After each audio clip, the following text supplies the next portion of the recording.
Thanks for staying with us. Today we will be starting with the Daily Sun. IPOB, Supreme Court grants federal government's request to file additional grounds in appeal against Kanu, adjourns till May 11. Court refuses to grant request seeking to stop census. Tinubu rejects APC, NWC push for South-South. Insists zoning should be to the South. APC senators elect route for Kalu as Northern Southwest coalition pushes for Southeast. Malami dismisses alleged claim about loss of 2.4 billion crude oil sale to China. Governors want Buhari to present new revenue sharing formula to National Assembly before May 29th. Federal government suspends fuel subsidy removal. Governors hail Osibajo in valedictory sessions for him. Don't abandon Buhari after May 29. Adamu APC boss begs Nigerians. Urges Nigerians to support Tinubu to succeed. Why Ugwanyu worked for my emergence? Mba Enugu governor-elect. 12 burns beyond recognition in Jos tanker explosion. So I took the story about the federal government suspending petrol subsidy removal. According to the story, it says Minister of Finance, Budget and National Planning Zainab Ahmed disclosed this yesterday through a council, and they okayed the complete removal of the subsidy on petroleum products, saying that it's not sustainable anymore. But it was agreed that the date will be shifted to allow for more consultations with relevant stakeholders, including representatives of states and the incoming government at the center on post-subsidy mitigation plans for the masses. So according to her as well, she said the council agreed that the fuel subsidy must be removed earlier than later because it's not sustainable. We cannot afford it anymore. We have to do it in such a way that the impact of the subsidy is as much as possible mitigated on the lives of ordinary Nigerians. Hopefully. So that will require, looking at alternatives to the post-subsidy program that needs to be planned for and subsequently put in place to support the people that will be affected as a result of the removal. So they said they'll be working together with representatives across the states. They'll have a plan. They'll start working and putting the building blocks together towards eventually removing the subsidy. Now, the budget for 2023 already made provision for the subsidy. We know about that. But that ends in June. So now they've not given us the date of the subsidy removal. They're just pausing it for now so that they can do the proper consultations and then also find another way. It's not going to be an easy thing to do because it will cause a huge... There's no way they can reduce the hardship. It will really, really inconvenience a lot of Nigerians. Yeah. So it's a tough decision, and they're just shifting the goalposts of when they will finally make the decision. But I hope that with the new administration, a lot more thought process would go into how to ensure that subsidy is removed without Nigerians crumbling under the weight of the new cost. So I particularly do not agree with the 5,000 naira they want to pay. No, it doesn't make sense. Yes, but now that you're shifting it, are you going to be having conversations on building or licensing more local refineries, getting the private investors to come in so that we know we have refineries working before you take out the subsidy? That's a tough conversation that they need to have. Yeah. Go ahead. There's a sad story of 12 people losing their lives in Jos. This happened in the Jos North local government area of Plateau State. The incident occurred around 1:30 p.m. and it left about 7 vehicles burnt with tricycles, while properties worth millions of naira were also consumed in the fire. The Police Public Relations Officer, PPRO, Alfred Alado, confirmed the incident, describing it as unfortunate, but what happened was the tanker was heading towards Bauchi, so it was along the Jos to Bauchi road. The head of the tanker detached from the body of the tanker. The tanker rammed into a vehicle carrying passengers and everything caught fire, including the tanker itself, as well as 7 other vehicles. Said about 10 people were burnt beyond recognition. Wow. Guess the way the people reacted. They decided to burn the vehicle of the FRSC that came to rescue, to sort of like cordon off the area. They burnt that vehicle down. So we already have 7 vehicles burnt down by the fire that happened based on accidents. We didn't need to also now... And a mob is now burnt. Hoodlums decided to do that. So our heart goes out, of course, to the families of all of those who've lost their lives there. I hope they're even able to identify them. But anybody who has people on that road and hasn't seen their family members should start finding out maybe they were the ones involved in it. But it's such an unfortunate incident. Painful one. Okay, let's move on now to The Punch. Federal government plans supplementary budget as next suspends subsidy removal. Rescued Nigerian students arrive Egypt, await airlift. PDP LP lost poll to overconfidence, Buhari. Tinubu, governors dump consensus for zoning. Governors advise Tinubu against endorsing candidates. Seek due process, work with party leadership for principal officers election, Tinubu tells governors. Over 60,000 soldiers recruited under my watch, says Buhari. 2.4 billion dollar diversion claim baseless, says Malami. Nigerians rejoice as police go after rogue cops. Floods, 16 states eye federal government's relief fund. So I took the story of Nigerians rejoicing over police that going for rogue police officers.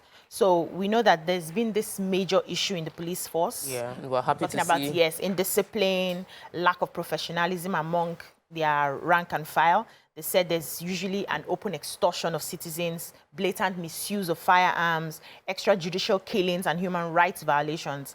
And this has, earned the organization that distrust from Nigerians. So in 2016, the World Internal Security and Police Index International rated the Nigerian police force the worst police organization in the world in terms of its ability to handle internal security challenges. It said the police were assessed in terms of capacity, process, legitimacy, and outcomes.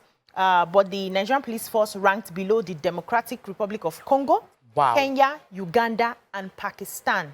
This was in 2016. But since then, different Inspector General of Police have made it a point of duty to ensure that they enforce discipline with police. So they went ahead, it's a very long read, went ahead to list where the police officers have, those found culpable who've committed one crime or the other, how they've been addressing them, suspending them, dismissing them, following them up, I'm happy and trying to solve the issues. Yes. Yes, so that they can clean up the police system. I think this is a good one. Let this go viral because a lot of people complain about police brutality or police corruption, and this is the police doing their own part in cleaning up the system. I want to take the story about the flooding. 16 states last year got flooded terribly. 201 persons died, 108 injured, 104 households were affected, 172,000 people were displaced in last year's flooding. Wow. So now there's going to be a compensation in 2023. And 16 states have submitted their reports. Leading is Jigawa, Osun, Yobe, Kaduna, Kano, Kebbi, Sokoto states, and others have submitted their own report on the impact of the flooding on their life. We're entering another rainy season and we haven't even fully sorted out compensation for the ones that suffered last year. It's similar to what happened in 2020 when many of us I filled the compensation form for my car and it never came through. Some people got compensation because you will just forget about it and move on. Many people's lives now that have been displaced, they probably wouldn't get the direct compensation personally because they've moved on, they've relocated to that people's family or they've moved away from that state, but they suffered. So the compensation shouldn't be taken 1 year before it comes through. But we're happy that some states have already proactively submitted their reports and hopefully they will get the compensation that should come to them. All right, let's take a breather here. When we come back, the newspaper reviews continue. Stay with us. Welcome back. So let's move on to The Nation. 48 million barrel of crude oil not missing, Malami tells Rep. Southwest states to launch regional power rail projects. Buhari, we have done our best to improve security. UK PM Sunak pledges support for Tinubu administration. Mixed reactions trail subsidy removal shift. Why Tinubu floored Atiku will be by President Buhari. 10 burnt in Plateau, tanker accident. Judgment reserved in OAU murder case. What's the reading? So the Prime Minister for the UK, Prime Minister Rishi Sunak, has sent a letter to our President-elect in Nigeria. And in the letter, the first goal of the letter was to invite the President-elect to attend the Africa Investment Summit, which is the second edition built for April next year. and he mentioned that he's looking forward to working with the new administration. He mentioned how the UK has had a long-standing relationship with Nigeria, and they've had a lot of bilateral trade strength. He wants to strengthen the trade and investment relationship for mutual prosperity of both countries, to enhance trade and investment partnerships between Nigeria and the UK. He spoke about how they are going to continue to help partner with Nigeria to resolve insecurity challenges. He also highlighted the fact that the UK government has been supportive of education and creating jobs, growth, and increasing the relationship between Nigeria. So he's just pledging his support to the new administration when the administration comes into power, May 29th, and that they'll be willing to support. Okay. So President Muhammadu Buhari yesterday said that his administration's target of improving the country's security architecture has been achieved. He said that at the Nigerian Army Trooping and Presentation of Colors Parade 2023, and according to him, he said his target with upgrading of hardware, building of facilities, training and equipping of staff and officers, and structuring of welfare system that caters for more than 50,000 children of the fallen heroes has been achieved. He went ahead, he said in his tenure, he instituted the recruitment of 60,000 soldiers into the armed forces, and thousands graduated from the Nigerian Defense Academy and other security institutions to tighten the security.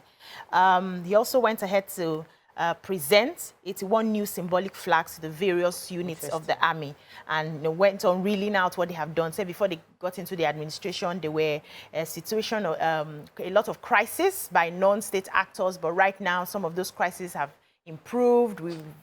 Security has been okay. Many Nigerians would doubt the of course, many Nigerians claim are doubting of that. improvement in security, but he looked really dashing in the military outfit when he wore it. I wanted to take the quick story about Southwest. So the southwestern part of Nigeria, the 6 states had a meeting in Akure, and following up with the good results from Amotekun, they decided to launch the regional electricity and rail project. Seemed like good news. This is following the Electricity and Railway Act 2023.